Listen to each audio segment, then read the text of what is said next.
this video, I'm gonna show you how to fix the problem when you want to install Call of Duty Mobile, but you can't seem to find it on your Samsung Galaxy M13. So in order to do this, let's open our Google Play Store. Here we can start search for Call of Duty.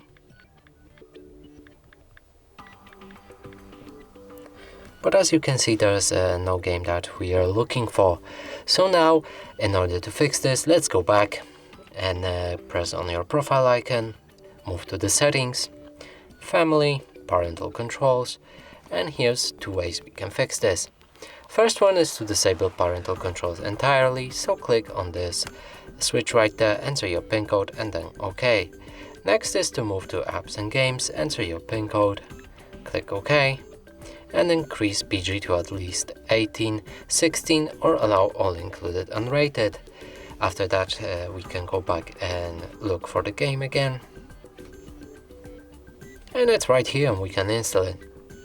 And that's it for this video. Hope you like it. Please consider subscribing to our channel, leave a like and a comment below.